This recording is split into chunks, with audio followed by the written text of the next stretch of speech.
Welcome to the fourth episode of the 8-part podcast Scandal and Controversy in Russian Literature, a tantalizing series about daring novels, awkward polemics, and dangerous quotes.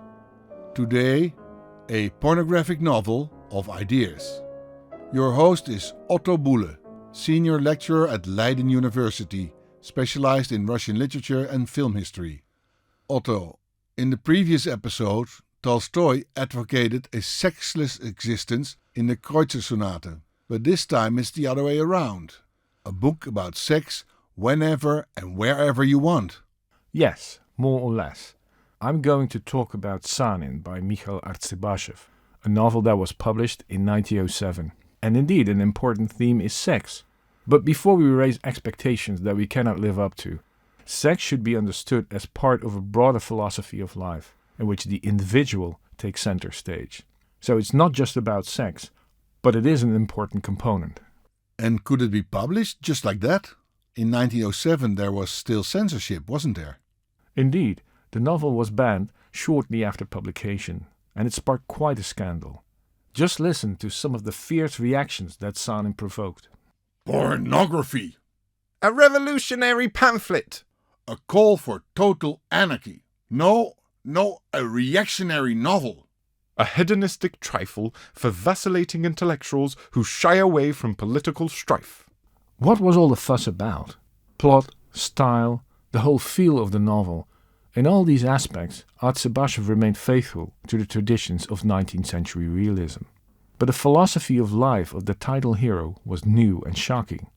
Vladimir Sanin not only advocates free love, he regards the satisfaction of his natural desires as an inalienable right, and this releases him from the moral obligation to be considerate of other people.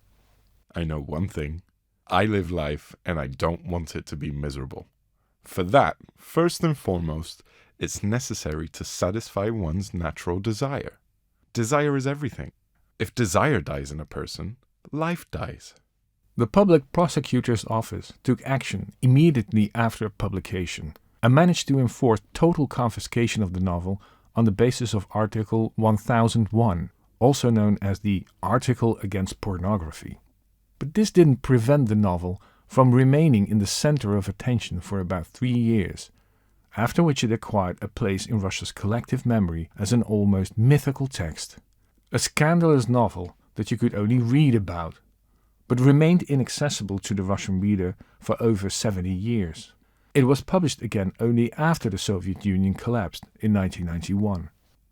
In this fourth episode of our podcast series, we delve into a scandal that wasn't limited to literary circles, but had a far greater impact.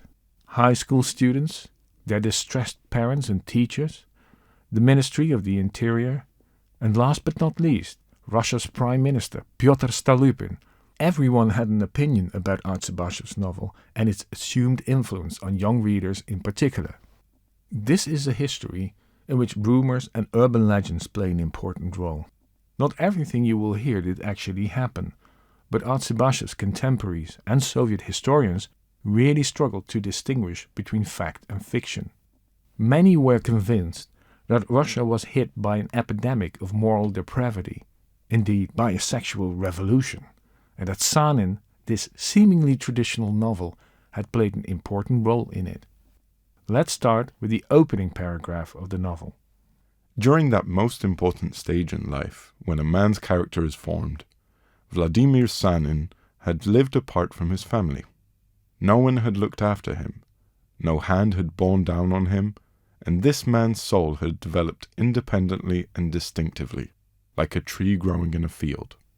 He hadn't been home in many years, and when he returned, his mother and Lida, his sister, could scarcely recognize him. His features, voice, and manner had changed very little, but there's something new about him, something unfamiliar that had matured within him and now lit his face with a new expression. The novel itself is actually the least spectacular part of this scandal. It's a rather long-winded book that contains a lot of discussion and very little action. The female characters in particular are portrayed very superficially, and anyone expecting tantalizing erotic literature will be disappointed. There is a kind of rape scene in a rowing boat, a form of date rape, really, and there are more descriptions of sexual arousal. But we only get to see the introduction.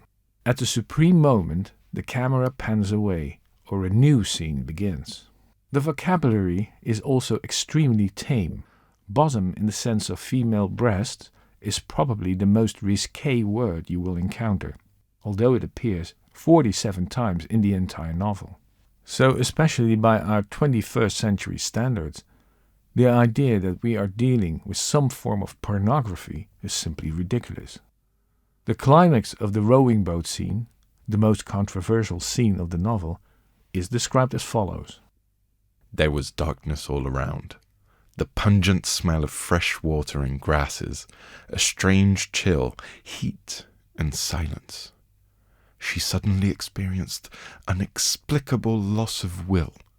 She relaxed her arms and lay back, seeing and feeling nothing.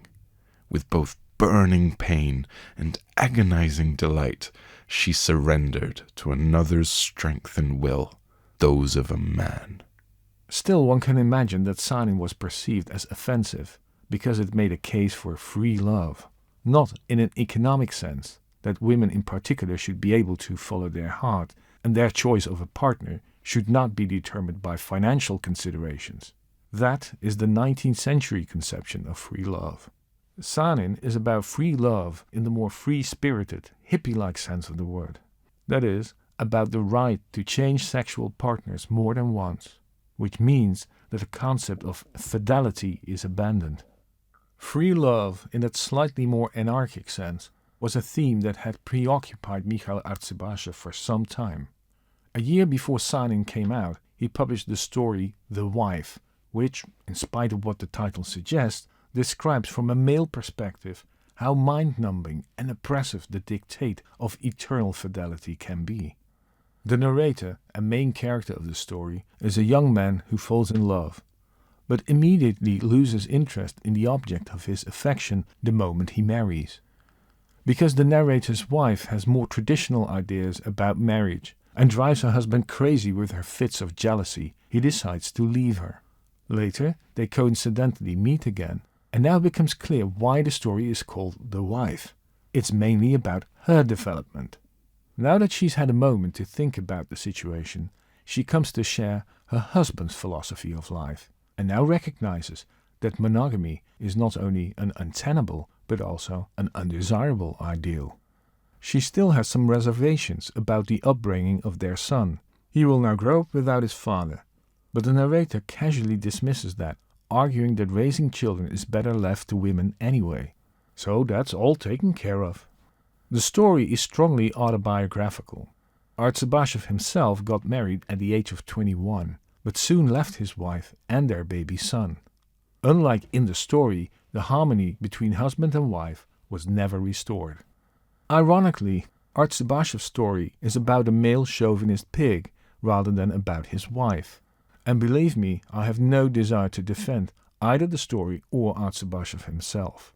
He must have been a quite terrible man, but we must also realize that this ill-considered plea for total free love in Sanin is part of a broader plan, a broader philosophy of life. It's a philosophy in which sexuality occupies an important place, but which, above all, claims a radical freedom for the individual. In this respect, Artsybashev had taken a good look at German philosopher Max Stirner and his treatise The Ego and Its Own from 1844. According to Stirner, every human being is an egoist, and instead of hiding behind lofty ideals of charity and altruism, people shouldn't fool themselves, but become willing egoists and organize their own life as they see fit. What is not supposed to be my concern? First and foremost, the good cause, then God's cause, the cause of mankind, of truth, of freedom, of humanity, of justice. Further, the cause of my people, my prince, my fatherland. Finally, even the cause of mind, and 1,000 other causes. Only my cause is never to be my concern. Shame on the egoist who thinks only of himself. The main character of Artsybashev's novel, this Vladimir Sanin, also seems to follow this motto. Throughout the novel he does as he pleases, and is completely indifferent to what other people think of him. His mother, for example, wants him to achieve a considerable social position, but he's not interested. Nor is he a political activist or revolutionary, like a number of other characters who believe they have to sacrifice themselves for the fight against the Tsarist regime. Above all, Sanin enjoys life. He drinks a good glass of vodka, goes swimming in the great outdoors, and enjoys it as intensely as he enjoys beautiful women. If it suits him, he will work a bit just to earn some money. He's not afraid to express his opinion, but he doesn't want to impose it on others. He can move on any time and try his luck elsewhere. Sanin, then, is completely autonomous and very mindful, we would now say. He lives very much in the moment. But he's certainly not an esoteric person. He is physically strong, and when he's threatened or attacked, he knows how to defend himself. On the other hand, he's not aggressive either. All in all, he's happy with himself and with the life he leads. Therein lies the provocative, yet also refreshing character of the novel. It presents a hero who is nothing heroic at all, but is very much at peace with himself, and precisely because of this comes across as superior to the other characters. Some of these dedicate themselves to the political struggle against the regime, but they do so in a half-hearted way. Others pride themselves on being officers in the Russian army, but they lack the typical virtues that officers are usually associated with: courage and a genuine sense of honor.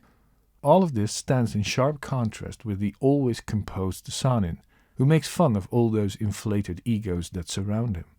The revolutionaries may want to topple the Tsarist regime, but they are just as vain and self-preoccupied as those cocky officers who are supposed to defend it.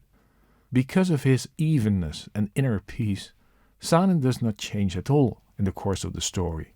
He remains who he is. But he acts as a catalyst in the lives of the other characters, mainly by confronting them with the untenability of their philosophy of life. Indirectly, Sanin plays an important role in the 3 suicides that are committed in the novel, but he doesn't consider himself in any way responsible. The victims are so alienated from themselves and from their natural desires that their deaths have become inevitable.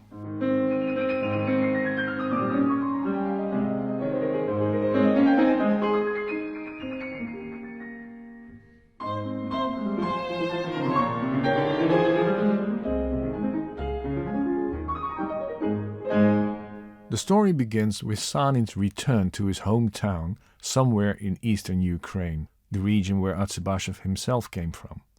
Sometime in the spring, he casually walks in on his mother and younger sister as if he had been away only 5 minutes and not several years. After a few months, it's already autumn, he leaves again as unexpectedly as he had appeared before. He doesn't even say properly goodbye, just decides that after all the discussions and all the hassle with the local intelligentsia, it's time to move on, and so he does.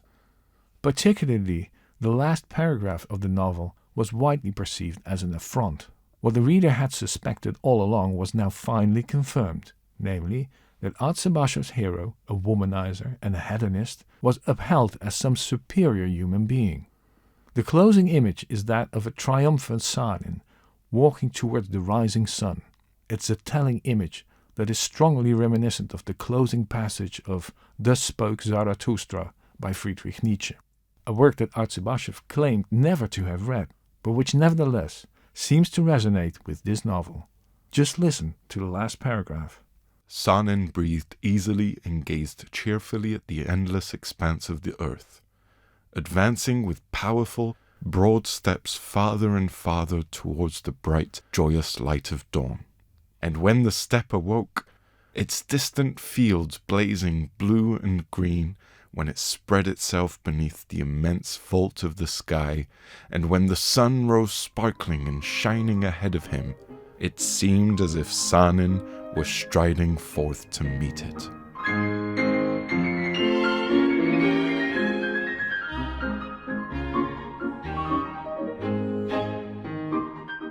What was so offensive about Sanin? Was it the hero's philosophy of life? Or did Artsybashev's readers really experience the novel as shockingly explicit and pornographic? Or were there other issues involved? In one of the many letters the censor wrote to the prosecutor, he wrote the following. In describing the thoughts and love affairs of his hero, the author, on the one hand, exhausts himself in details that corrupt the community's decency, and, on the other hand, uses expressions that until recently were carefully avoided by our writers in serious literature. Loyal to his revolutionary past, Sanin himself is hostile not only to the generally accepted morality of life, but also to much more serious issues. For example, he hates Christianity. The novel's pornographic content must have been a real concern, as well as the hero's philosophy of life. But what these lines by the censor also reveal is that the novel was mainly distrusted because the protagonist was rooted in Russia's revolutionary movement. In the novel, Sanin is not politically active. In fact, he makes fun of the revolutionaries. But we also learn that he once stood on the barricades and did take part in the political struggle. In the eyes of the censor, Sanin was not so much an ex-revolutionary, a political activist who had fallen from his faith. He represented the next stage in the development of the revolutionary movement, which was now committed not to political, but to sexual liberation, to moral anarchy. Sanin was even more radical, more dangerous than his kindred spirits before him, and this is exactly what made its literary success so disturbing. This clearly follows from another report by the censor sent in April 1908. For someone who doesn't associate with our revolutionary environment, it is difficult to tell to what extent one can encounter Sanins in real life. However, there are reasons to assume that Mr. Artsybashev did not make up this type but copied it from nature, because Sanin is definitely related to our old nihilists. Today's radicalism, which has played such a sad role in recent years, had to find its own moral chronicure. Our young authors have tried, to a greater or lesser degree, to idealize the type of the modern warrior, but Sanin has been endowed by his author with traits which make him the implacable enemy of all that is dear to civilized humanity.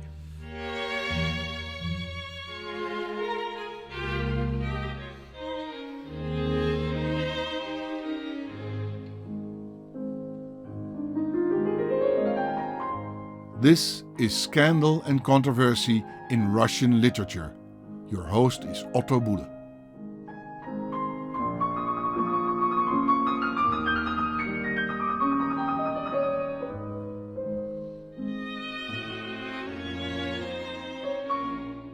To the Russian authorities, Artsybashev's hero was a repulsive figure, not only because of his behavior or philosophy, but mainly because he was drawn directly from life.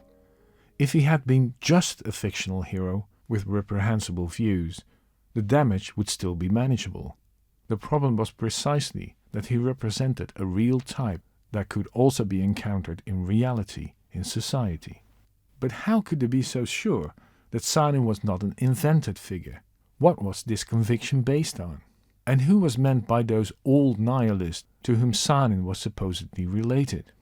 Here we need to zoom out and let two more general points sink in. First, Sanin was published in 1907, 2 years after the failed revolution of 1905, a year in which Russia was plagued by a last war against Japan, massive strikes, demonstrations, riots, and terrorist attacks. To regain control over the country, the authorities relied on severe repression. But the Tsar also had to make significant concessions. Grudgingly, he agreed to the establishment of a national parliament, the Duma, and had to accept that censorship restrictions were considerably relaxed. Before 1905, one had to obtain permission prior to publication. After 1905, the order was reversed. Publish what you like, and only then can you be held accountable. In 1907, the political unrest began to cool down a bit, but the authorities remained vigilant. This explains why they were so suspicious of a fictional character like Sanin, a revolutionary in the past and now a lascivious, morally depraved good-for-nothing. The second point relates to Russian literature, more specifically to a persistent tendency in Russian literature to present or perceive literary characters as typical representatives of their generation, as heroes of their time. These heroes, who were not necessarily very heroic, were seen as embodying a certain mentality or mood that dominated the Russian intelligentsia at the time. Obviously, the Russian intelligentsia and its mentality changed over the years, and so did the literary heroes embodying that development. This concept of a hero of our time, of the typical representative of his generation, has been called into question many times, as it is an ideologically charged construction. We shouldn't make the mistake of equating it to historical reality and conclude that these fictional heroes were indeed directly drawn from life. But Artsybashev's contemporaries saw it differently. For them, literature was the prism through which they looked at society, and that allowed them to interpret, to make sense of the changes that were taking place around them. This applies to the writers, the critics, the readers, but also to the authorities. Of course, different interpretations were offered and different conclusions were drawn, but the idea that literary heroes personify social tendencies, that idea in itself was widely supported. So when the censors concluded that Sanin was related to our old nihilist, they discovered a genetic link that goes from Sanin back to the nihilist of the 1860s, the heroes of Chernyshevsky, and especially Bazarov, the charismatic protagonist of Turgenev's best novel, Fathers and Sons. Small wonder these fictional characters were also mentioned in the censorship report on Sanin, as if they were all historical people who had actually lived. And this is one of the most fascinating aspects of the scandal. We may be inclined to think in Russia free speech was suppressed, and so, in the absence of a free press, literature and literary criticism took over its function as a platform for public debate. Yet the ban on Sanin shows that the authorities relied, at least in part, on the same interpretative framework as the writers and critics. They too used fictional literature to understand what was fermenting in society. But if the authorities regarded Sanin as a dangerous revolutionary text, does it follow that the political opposition embraced the novel? Absolutely not. They considered the main hero not a revolutionary, but a reactionary hero. Yes, he had once done dangerous illegal work, but that was already a thing of the past in the novel. The very fact that he had abandoned all political activism and was now only pursuing his own pleasures made him a hedonist and a despicable, narrow-minded bourgeois opportunist. The bourgeois and the capitalist, these were Russia's new heroes of our time, and the new social values that they embodied were selfishness, greed, and the survival of the fittest. In a student magazine, the figure of Sanin was described as follows. The main thrust of the novel is to show that a new, selfish and predatory type of human being is emerging, who sets himself a goal and then goes straight and ruthless towards it. Artsybashev's novel is a hymn to Russia's future bourgeois, and it is not surprising that a considerable part of our intelligentsia has found its ideal in this powerful and selfish person. For these left-wing critics, Sanin represented the rotten part of the Russian intelligentsia, that very part that had been intimidated by the political repressions and had immediately given up the struggle against the regime. The more moderate opposition leaned towards the view of the authorities. Sanin was the immediate and inevitable product of mid-19th century nihilism. Sanin was therefore a modern Bazarov, the main character of Turgenev's Fathers and Sons. That comparison was very popular and often quoted to prove that the failed revolution of 1905 and its aftermath were actually rooted in the 1860s when godless nihilists dominated the political debate. And so a paradoxical situation arose. On the one hand, Artsybashev's novel was a great commercial success. Everyone also agreed that Sanin was more than just a purely fictional text. In fact, everyone, left and right, moderate and radical, regarded the novel as a disturbing document on the state Russian society found itself in. As one well-known female critic put it, "You can disagree with Sanin, but it's impossible to ignore him. He embodies a mood that is unmistakably felt in society and that is shared by many." On the other hand, there was complete disagreement about who was to blame for this development. As a rule, one pointed to the opponent's camp. It was the radical left that had generated this hero. No, the reactionary policies of the Tsarist regime were responsible for it. So we see that despite his alleged popularity, no one wanted to claim Sanin. He was the champion of the other, of the enemy, and the boogeyman no one wanted to identify with. And yet, weren't there really any Sanin enthusiasts in Russia around 1907, 1908? How can we be so sure? After all, the authorities and the critics were convinced that some groups in society were extremely receptive to Sanin's ideas. In the previous episode about the Kreutzer Sonata, we saw that Tolstoy acted as a kind of national source of information, especially in matters of sexuality. Feeling down or confused? Write to Tolstoy, and there's a good chance that he will reply. Something similar happened in the case of Sanin. Readers were eager to learn from Tolstoy what he thought of the novel. The following letter comes from a certain Ottilia Zimmermann, the headmistress of a grammar school for boys in the city of Perm. As her confidential letter to Tolstoy shows, she's in turmoil. Her pupils turn out to be considerably less virtuous than she had hoped.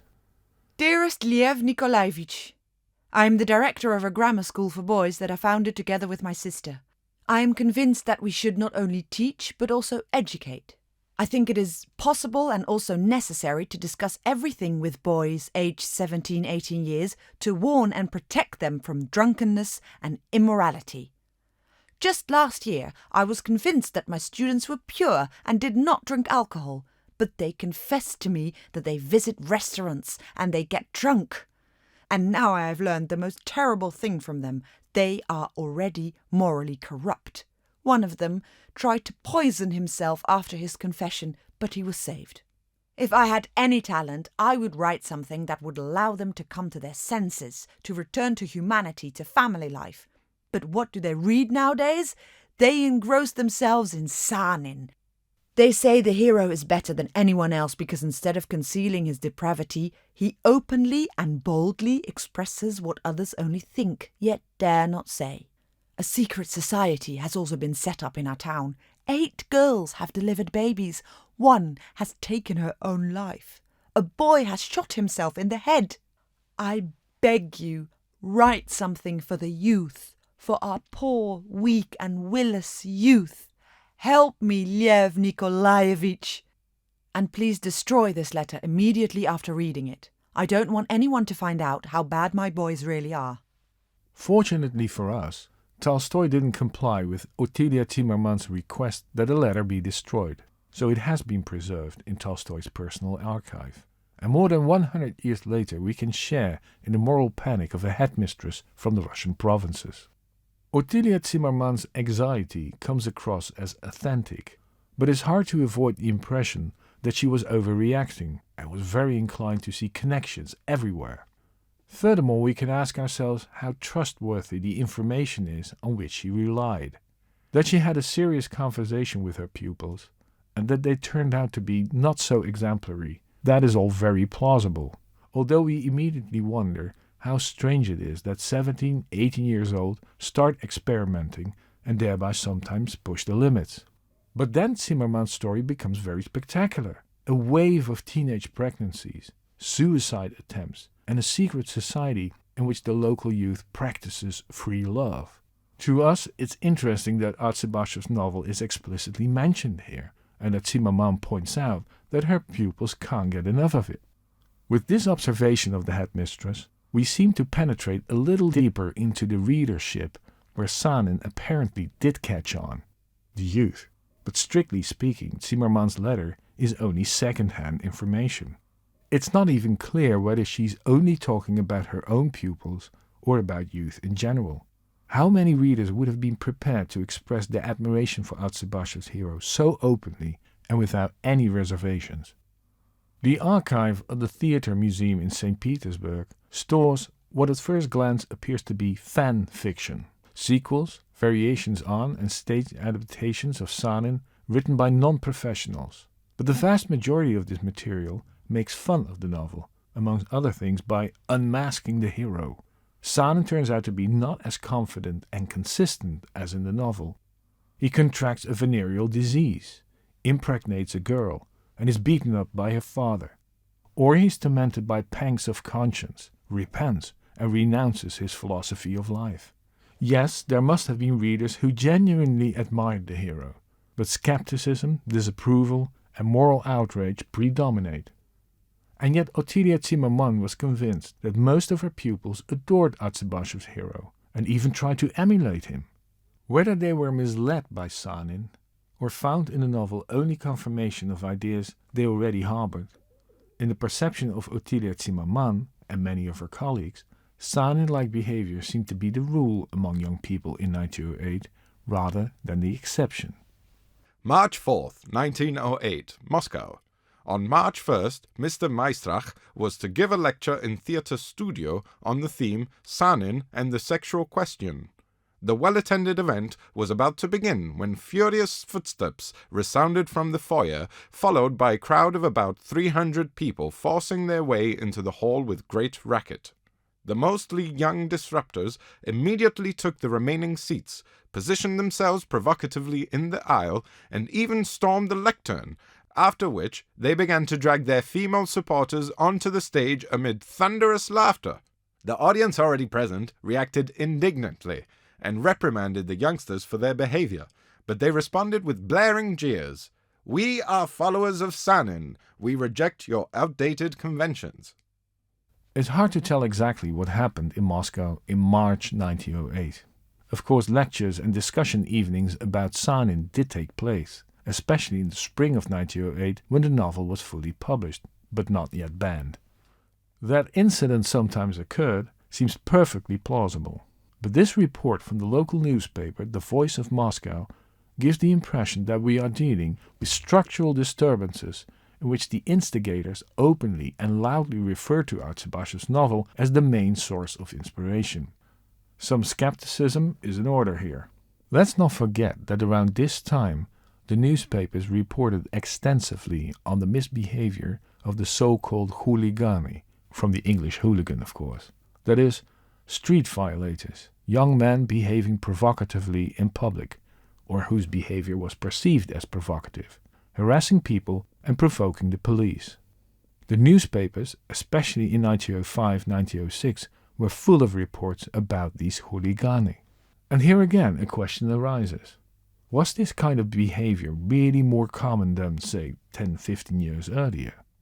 It is not inconceivable when we realize that Russian society was still recovering from the chaos of the failed revolution of 1905. At the same time, we must acknowledge how important the yellow press was in making this kind of behavior visible and creating a moral panic. As we all know since Michel Foucault, behavior does not just suddenly appear, it only takes on contours and as such is recognizable when it is named, when people talk about it, when experts start to classify and interpret it.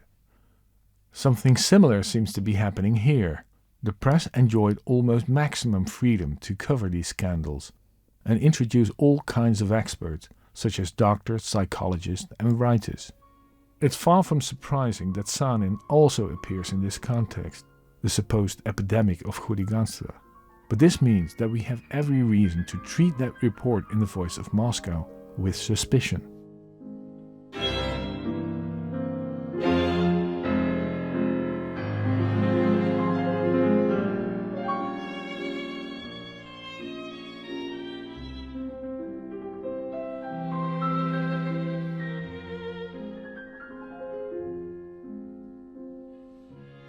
In a way, the story of the Sanin followers running amok in Moscow is atypical. Disturbances, provocative behavior, they did take place to a certain extent, but even more numerous were the rumors and reports about secret organizations inspired by Sanin, like the so-called Free Love Leagues. The stories about these leagues survived in the memoirs of Russian immigrants, creating the impression that it was a widespread phenomenon set up mainly by naive but passionate Sanin lovers. The fear of these free love leagues must have been very real, because eventually the file ended on the desk of Prime Minister Pyotr Stolypin, who had the case thoroughly investigated. He had to react, because the newspapers were full of disturbing stories. May 2nd, 1908. Daily newspaper, The Word of Minsk. The Free Love League is a repulsive phenomenon. Anyone who has encountered its members claims that they have nothing in common with normal people. In what they say and do is visible the characteristic imprint of a kind of blunt stupidity supplemented with a repulsive, bestial selfishness. Many free love practitioners die tragically by suicide because they are about to become mothers or as a result of insanity. March 28th, 1908, Perm Daily News reports, members of both sexes come together in a specially rented room where everyone is equipped with a candle stub of the same length. As long as those candles are burning, people have conversations, read together and drink beer. As soon as darkness sets in, people proceed to practice the freedom of sexual relations. April 28, 1908. The Thought of Kiev. The League knows only one gospel, that of Vladimir Sanin. It is said that in the room where the League's seances take place, the walls are plastered with pages from this novel. As is usually the case with rumours, it's impossible to determine exactly where and when that rumour about the free love leagues originated. The moment a rumour reaches us, it has already been passed on, so it already existed. And what makes it even more difficult, if certain information appears plausible and corresponds to our perception of reality, then we're prepared to consider that piece of information as news, not just as a rumour, especially if we trust the source of that information. So in retrospect we can say, these were all rumours, and they turned out to be unfounded. But for many of Artsybashev's contemporaries, the idea of a secret organization devoted to free love was not far-fetched at all. There were also revolutionary cells that were operating in secret and committing terrorist attacks to bring down the regime and seize power. Their existence was real enough. Why would the story of the free love leagues not be true? In addition, the memory of the 1860s was still very vivid. In those years, progressive young people had tried to reform society by living in communes and banning traditional marriage. The popular image of that movement, the movement that Nikolai Chernyshevsky had more or less embodied, resurfaced in those unlikely rumors that spread about the free love leagues. First, the members of the leagues are not portrayed just as perverts. They are supposed to be ideological perverts. They operate on the basis of an idea. Second, they borrow their ideas from contemporary literature, in this case Artsybashev's novel. Third, literature enjoys the status of a Bible. It contains the ultimate truth that cannot be tampered with. It's not accidental that the League members supposedly regard Sanin as their gospel. Finally, the female members of the League are thought to be not extremely attractive. They have short hair, wear glasses, they are dressed in sober black, and they light one cigarette after another. This is the classic, unfeminine portrait of the female nihilist, as we know it from the mid-19th century. But here, in the stories about the free love leagues, it has become a cliché, an image that everyone immediately recognizes for that very reason. Of course, there were plenty of critics and readers who questioned the existence of the leagues. Some youth viewed the coverage in the yellow press as pure slander.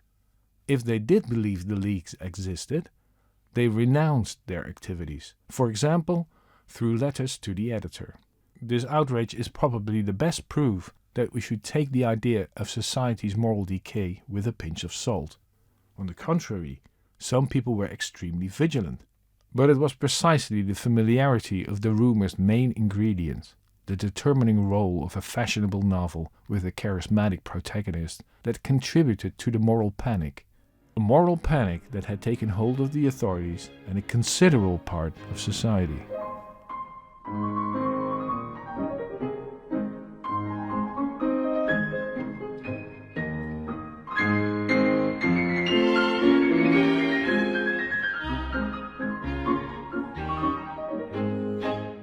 And the instigator of all this? Mikhail Artsybasjev? The Orthodox Church was of course far from happy with his novel, and threatened to anathematize the author, a prospect that didn't seem to have bothered him. And even if Sanin had been confiscated, Artsybashev's career continued, although he would never enjoy again a similar success. He published another thick novel in 1912, At the Last Frontier, which numbers no less than 11 suicides, among which the suicide of a Sanin-like hero. Artsybashev never repented or distanced himself from his scandalous novel. He always presented himself as an independent writer who never regretted anything he did and didn't care about public opinion. He wrote a few plays which were also performed. The response was mixed. And like so many writers just before 1917, he tried to earn an extra ruble by going into business with the film industry. Artsybashev was a fierce opponent of the Bolshevik takeover in October 1917, but the new rulers disliked him too. They considered his decadent work to be a sorry product of a completely corrupted society. Attempts by some of his colleague writers to obtain an emergency ration for him during the Civil War came to nothing. In 1922, Artsybashev emigrated to independent Poland.